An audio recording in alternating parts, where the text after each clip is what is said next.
Welcome to the Deep Dive. This is where we take a source. It could be a dense academic paper, some controversial new research, or, like in today's case, a huge commercial product. And we really dig in. We try to surgically extract the true knowledge, the hidden nuggets that genuinely stick with you. Exactly. And our job really is to give you a shortcut to being, well, truly well-informed. We cut through all the noise, the marketing fluff, and just the sheer volume of data. So you can get the knowledge quickly, but also thoroughly. Right. We're always looking for that aha moment, that thing that separates just, shallow consumption from real insight. And today, we are diving deep into a world that I think a lot of people are curious about. It's a topic that promises the ultimate mastery control over human behavior. A small topic, though. Just a small one. Bum. Our source material today is the very aggressive marketing copy for an audiobook called Dark Psychology and Manipulation by Vincent McDaniel. And just as important, the user reviews that came after, the critical feedback. Yes, exactly. And this is such a fascinating mission because we're not really setting out to review the book's content directly. Not really. Well, It's more about using that critical data to measure the distance, the gap between the sales pitch and what people actually experienced. when a product guarantees you the skill set to master emotional influence, covert NLP, even hypnosis, Right. how much of that is real, usable content and how much is just pure persuasion in the marketing itself? That's the core question, isn't it? We're dissecting these, grandiose promises of total psychological control. And then we're using this mountain of user feedback, our critical data, as a reality check. A necessary one, and often a pretty brutal one. The goal here is to figure out the true informational density of this product and, frankly, whether it delivers on even a single one of its, well, very ambitious claims. It's really a dive into information literacy, into content curation. We need to understand how these high-stakes promises get manufactured, especially in the self-help market. And how someone who's genuinely trying to learn, a discerning learner, can tell the difference between that and high-value, substantial content. Is this book a real shortcut to power? Or is it just a shortcut to some very surface-level, very easily digested information? Okay, let's unpack this. We're going to start right in the deep end by looking at exactly what this book promises you. The hook? The hook. Because the core identity of this whole thing is, it's just instantly magnetic. It appeals to both fear and aspiration at the same time. Oh, absolutely. It's not just about learning a new skill. It's framed as acquiring power. Asymmetric power, even. It starts with this central anxiety that hooks the listener right away. The marketing copy asks, do you feel like people are always manipulating you? And that is the ultimate rhetorical opening, isn't it? It just instantly validates any kind of anxiety you might have, professional or personal. That feeling of being taken advantage of. Yeah. It establishes the world as this adversarial place where manipulation is this constant, subtle threat. And the only way to succeed is to arm yourself. And it really capitalizes on that feeling of injustice. It describes manipulation as a powerful tool, which, it is. That's true. Sure. But it frames it by suggesting manipulators only get away with their behavior because people don't know how to spot them. It basically makes ignorance the enemy. The positioning is just incredibly smart from a sales perspective. It offers a clear, high-stakes solution, and at first the promise is purely defensive. It's about knowledge. Right. Acquiring the skill set to detect manipulation. Which fulfills the buyer's immediate need for protection. For safety. But then it introduces this irresistible offensive pivot. This is the pivotal moment, the dual promise. It says once you have that protective knowledge, you can then start using that power for good or to your own advantage. And I have to ask, is it actually plausible that you can learn these coercive techniques and then just decide to only use them for good? Or is that just a rhetorical safety valve? That is precisely the trick. By including for good, they kind of soften the ethical discomfort for the buyer. It makes it feel okay. But the real engine of desire is to your own advantage. That's the hook. That's the real hook. You buy it because of this primal fear of being exploited, but the subtext, the real promise, is that you'll consume it hoping to become an exploiter, or at the very least, someone who's never vulnerable again. It's sold as a guaranteed path to self-advancement. At any cost. And this taps into such a huge psychological need, doesn't it? The desire for autonomy, for control, in a world that feels incredibly complex. And the title itself, Dark Psychology and Manipulation, that's not an accident. Yeah. It's deliberately meant to invoke the dark triad of personality traits. Machiavellianism, narcissism, psychopathy. These are the concepts that are traditionally associated with studying the deep end of coercive influence. So when we talk about dark psychology, that's what we're generally referring to, the study of those traits and how they're used to exert control. Exactly. Often through things like covert means, deception, coercion. The very use of that term, dark psychology, is meant to signal that the content is specialized, it's advanced, maybe even a little dangerous. And if you, the listener, internalize all of this, the ultimate goal promised by the marketing becomes this complete, irresistible transformation. Right. It guarantees you will never fall victim to manipulators and take things into your own hands once and for all. It's sold as nothing less than a declaration of absolute autonomy. And the sheer scope of that promised transformation is immense. They talk about endless possibilities. This isn't just self-help anymore. What's bigger than that? It's framed as a life trajectory correction. It's a launch pad to reach greater heights. The suggestion is that these psychological secrets are the only thing standing between you and, well, professional or personal transcendence. And all you need is the key, which is conveniently contained in this one single audiobook. I think we really need to sit with that for a second. This idea that the secret to endless possibilities can be encapsulated in an easily digestible, beginner-friendly audio format. It sets the expectation bar not just high, but... Astronomically high. Yeah, astronomically. You are expecting a masterclass in highly technical, covert behavioral science. So if this product is successful, you, the listener, should feel fundamentally, irreversibly changed by the end of it. And if you only feel slightly informed, then that promise is broken. and that's the tension, right? The promise of revolutionary change delivered through a simple, passive medium. And the marketing closes with this dramatic, life-altering call to action. Scroll up, get this audiobook, and start listening. It elevates a simple commercial transaction into this revolutionary life decision. So given those incredible high-stakes promises, mastery, autonomy, endless possibilities, we have to look at the curriculum. Absolutely. We have to scrutinize the specific tools and techniques they promise. This is where the marketing has to shift from those big emotional hooks to, specific measurable deliverables. Right.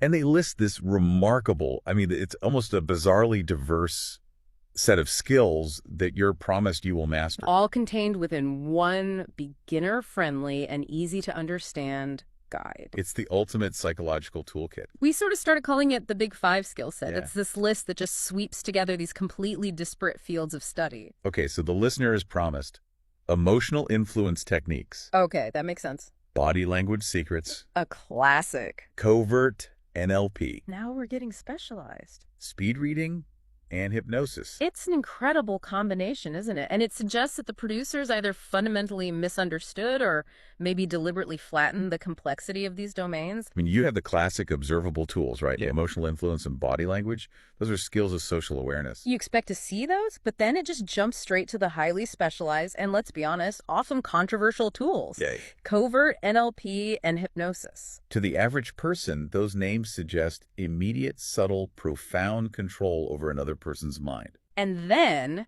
you have the complete outlier. Speed reading. Speed reading, its inclusion is just fascinating because it implies mastery is achieved through rapid information consumption, a purely intellectual skill. But real mastery of manipulation or counter-manipulation isn't about how fast you can read a book. Not at all. It's about real-time, nuanced application in a dynamic social context. You have to react to people. I think we need to spend some time on this. Yeah. On why the promise of mastering something like covert neurolinguistic programming, NLP, in a single audiobook is so questionable. Let's do that. Because NLP, especially the covert side, is a massive draw for people interested in this stuff. So what does mastering it actually require that, an audio file just can't provide? Well, NLP, at its core, it's about modeling success. It's about understanding linguistic patterns. But critically, it's about calibrating to another person's very subtle nonverbal cues. What kind of cues are we talking about? We're talking about their breathing, their pupil dilation, slight changes in skin tone, tiny little shifts in posture. It is a constant exercise in real-time feedback loops. It's like trying to learn how to perform surgery by just listening to a recording of the procedure. That's a great analogy. You can learn the steps, theoretically, Mm-hmm. but you miss the feel, the tension, the timing, the specific response from the patient. Exactly. You absolutely need that calibration. Yeah. You need to know if the subtle verbal trigger you just used actually landed or if it was just completely missed. Which requires a two-way channel of communication. That an audiobook just cannot facilitate. It's one way. And the complexity is immense. And it's the same with hypnosis, especially in its covert form. It relies entirely on building rapport, on timing, on establishing a trance state. A process that demands you be completely attuned to the subject's immediate moment-to-moment experience. You have to be. So the knowledge required for true mastery isn't just what to say, it's when and how to say it, based on observing the microexpressions and the body language the other person is constantly giving off. So an audiobook can explain the theory, but it can never develop that critical skill of real-time application. It can't. And the claims attached to these skills are just staggering. They blur the line into almost supernatural ability. Well, the book promises to teach the secrets to effectively read and analyze people. Right, but then there's the ultimate mind-bending claim. Know exactly what's on someone else's mind just by looking at them. They don't even need to utter a word for you to get under their skin. That is the absolute peak of the marketing hype. It's promising genuine mind-reading capabilities based purely on observation. And I have to inject some skepticism here. I mean, no established field of psychology, not mainstream, not even the highly specialized stuff, claims to offer a one-to-one translation of visual cues into internal thought. No. That's science fiction. It is. Real psychological analysis, even profiling or advanced body language interpretation, it's all based on probabilities, on baselines, on context, not certainty. And the claim that you can get under their skin suggests total psychological penetration. It exploits the learner's desire for certainty in human interactions. Which is an impossible standard to meet. So if you package these 5 highly disparate skills, some practical like body language, some highly technical like NLP, and some just purely intellectual like speed reading, Right. and you put it all under the banner of dark psychology, what does that really suggest about the content's focus? It strongly suggests breadth over necessary depth. A mile wide and an inch deep. Exactly. It's designed to appeal to the widest possible audience of learners who just want a sweeping overview of influence tactics. The focus is on accessibility and the sheer quantity of topics, and that almost always means sacrificing the essential detail needed for actual practical application. And the marketing knows that. They address that potential concern head on. They know you might think it's too complex or maybe too shallow. Right, so they offer the ultimate assurance. The promise of in-depth explanations of complex topics made easier to understand without giving up on details. That phrase, without giving up on details, that is the ultimate promise of quality.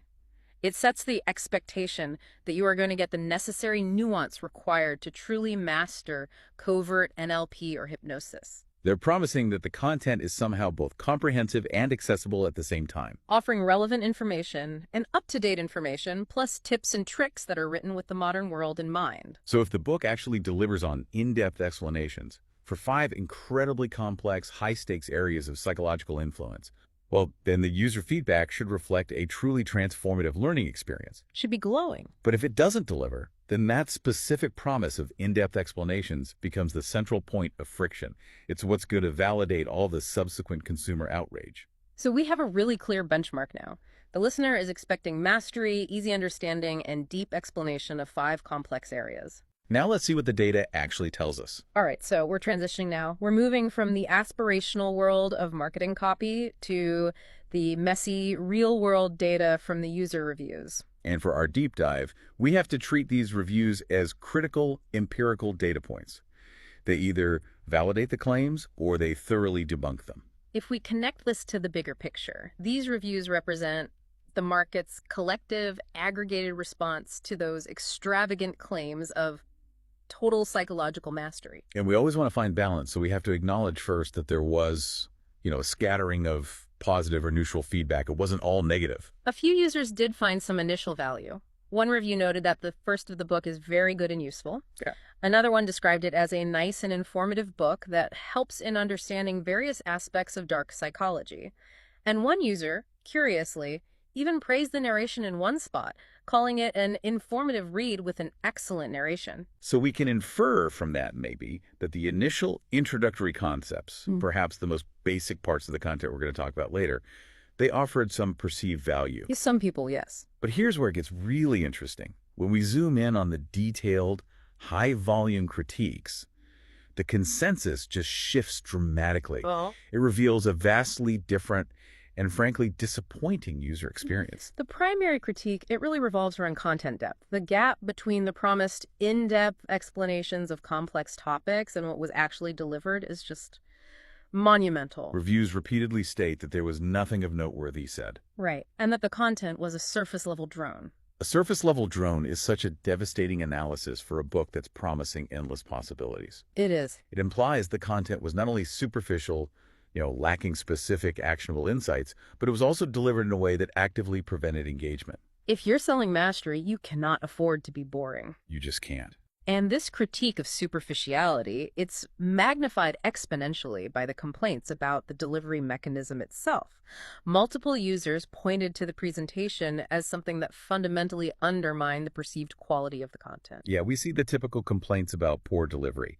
Things like narration party could have been better, and that the reading was very boring and monotonous. Standard stuff. But then the critiques take a very sharp, very modern turn when they start to address the specific technology that was used. Yes, and this technological accusation is so critical in the modern self-help content market.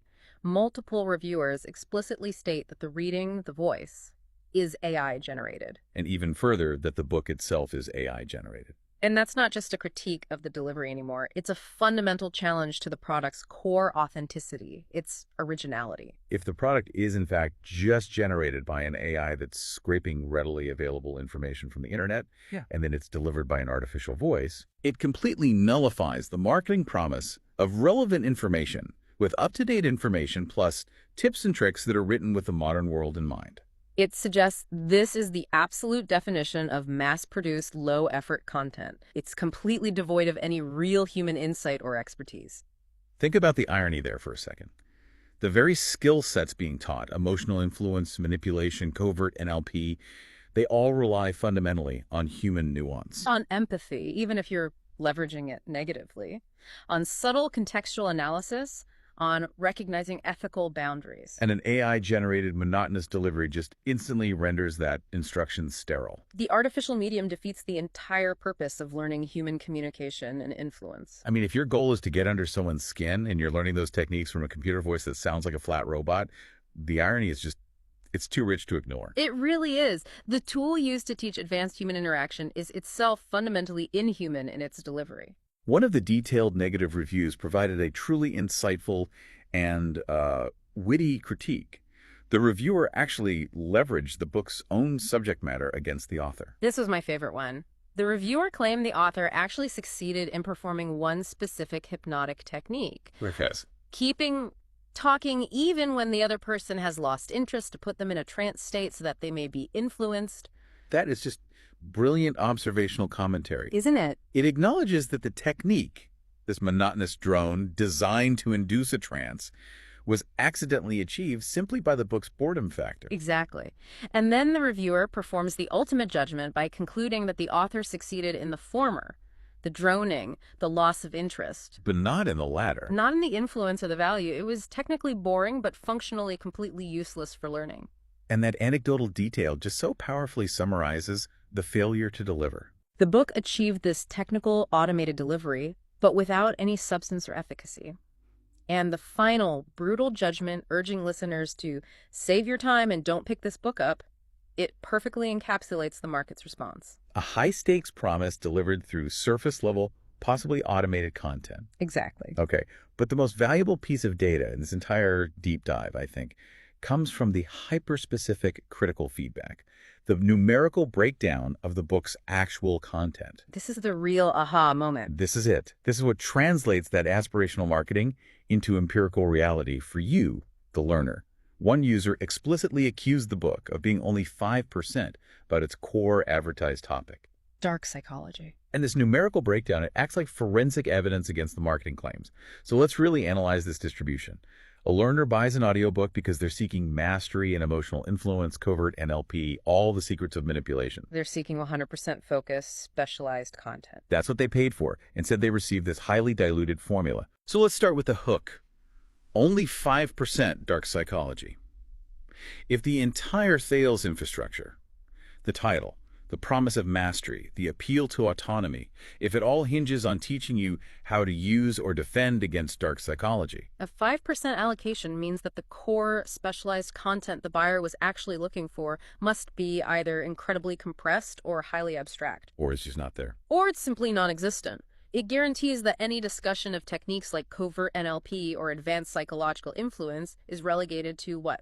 A few minutes of audio. Maybe a quick definition, a single superficial example. That 5% cannot possibly provide the promised in-depth explanations of such complex, controversial, and nuanced subjects.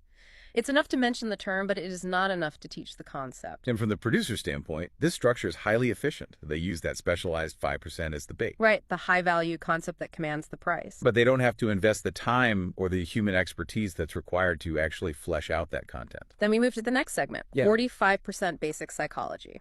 Nearly half of the book. Nearly half the book, according to the critique, is just generalized foundational knowledge. We're talking about introductory concepts you'd find in Psychology 101. Things like Maslow's hierarchy of needs, Pavlovian conditioning. Basic fight-or-flight mechanisms, or just the difference between conscious and subconscious thought. The absolute basics. Now, basic psychology isn't bad, but it is certainly not dark psychology. Not by a long shot. And more importantly, it's ubiquitous. It's freely available everywhere. You can find it in introductory textbooks, online. Yeah. You don't need to buy a provocative, specialized guide to learn it. And if you were truly looking to master human behavior, as the book promised, you would expect this foundational knowledge to be, what, a brief refresher? Right, a quick chapter at the beginning. Not nearly half the entire content. That's the dilution factor at work. It turns what was marketed as this specialized postgraduate level knowledge into an entry-level course, just disguised by an aggressive title. So the learner who bought the book for speed and thoroughness is getting breadth and a foundational review, probably covering concepts they already learned years ago. Precisely. And finally, we look at the largest segment, the other half of the book, 50% self-help common knowledge. And this segment is the most crucial for understanding the product's true value proposition. Or lack thereof. Self-help common knowledge is the informational equivalent of empty calories. Yep. It consists of just generic advice on how to improve your life, communicate better, practice active listening, set boundaries, engage in basic motivation techniques. It's the material that requires no specific psychological background, dark or otherwise, to convey. And this 50%, it actively and profoundly undercuts the book's entire identity. If half the content is advising you on how to be a better, more assertive, more generally successful person using widely accepted positive principles, it fundamentally contradicts the entire atmosphere of secretive, manipulative power that's promised by the title. it's the literal opposite of dark psychology. The implication for the learner is just profound. If 95% of the book is composed of basic, general knowledge, how can it possibly deliver on the promise of mastering emotional influence, or covert NLP, or getting under someone's skin? The sophisticated language is revealed as just a thin veneer. A very thin one. So what does this tell us about the production methodology? I mean, this deep dive suggests that the promise of in-depth explanation was probably only being applied to the basic concepts. To the 45% and the 50%. Right. They can provide an in-depth explanation of how to set basic life goals, but they can't do the same for actual advanced psychological influence. It's like they offered a deep dive on how to boil water, but only a footnote on how to build a nuclear reactor. Exactly. This content ratio is a marketing vehicle. It's designed for volume and appeal. The sophisticated, high-stakes language of dark psychology and master human behavior is just used to sell a fundamentally entry-level self-help product. So the learner who paid a premium for the specialized 5%, Received a quick, broad, and possibly AI-generated overview of basic concepts, completely missing the thorough detail they were explicitly seeking. and this perfectly explains the AI accusation, doesn't it? It makes perfect sense. An automated system can efficiently compile 95% of basic psychology and self-help common knowledge. It's all out there. Then it can just cheaply add a 5% introduction to these provocative terms like dark psychology to justify the high-stakes title. It's a low-effort production model designed to maximize sales through aggressive rhetoric. It creates this vicious economic cycle then. The high-stakes marketing generates high expectations. The low-effort production meets those expectations with surface-level filler. And the critical consumer reviews become the only transparent data point about the product's true diluted value. The real deep dive here is into the psychology of modern content sales, not into the dark side of human behavior. But what about that 95% filler? I mean, even if it wasn't what the buyer wanted, does that generalized content offer any residual value? Is it possible that the learner gets a decent, if generic, overview of basic psychology, making the purchase a little less of a total loss? That's a fair question to ask. The content is likely accurate in its 95% segment. I mean, basic psychology is basic psychology. Right. But the value is critically diminished by the price they paid and the time they invested, which the learner believed was going toward specialized knowledge. They've essentially overpaid for common knowledge. And then had to suffer through a monotonous AI-generated delivery to retrieve it. So while it's not completely worthless, the content doesn't justify the effort, and it certainly doesn't justify the premise it was sold on. That's a really powerful takeaway about how we have to filter information in this modern digital content world. We often trust the title, we trust the explosive promises, but the true content ratios are only revealed by the diligent work of analyzing community feedback. So we started this deep dive with a source promising a shortcut to psychological mastery, total control over human behavior. And what the critical consensus revealed is that the product did offer a shortcut, yes, but it was a shortcut to surface-level information. And it was drastically diluted by vast amounts of common knowledge. And potentially amplified by automated AI generation, probably to mask the lack of real human expertise. The true enduring knowledge that we've gained from this deep dive is recognizing how aggressive marketing language, especially using these emotionally charged, highly technical terms like master human behavior or covert NLP, can profoundly distort the perceived value of content before you ever commit to consuming it. The product was sold as a transformation tool. But it was described by its actual users as a surface-level drone. We've really established a comprehensive and clear mismatch between the claims and the delivery. We reviewed the high-stakes skill set that was promised, emotional influence, hypnosis, covert NLP. And we contrasted that with the substance that was actually delivered, a paltry 5% dark psychology, dwarfed by 95% basic psychology and common knowledge. So what does all of this mean for you, the savvy learner? It means you have to apply skepticism. You need to look past the dramatic title and, most importantly, scrutinize the user reviews. You have to verify if the promised in-depth explanations are being applied to the complex concepts you actually purchased the book for, or just the filler. If a book promises you mastery over 5 complex subjects in a single short audiobook, the content ratio is almost certainly skewed toward filler. The sources show us that the critical reviews acted as the only genuine filter against these aggressive, low-effort marketing claims. Right.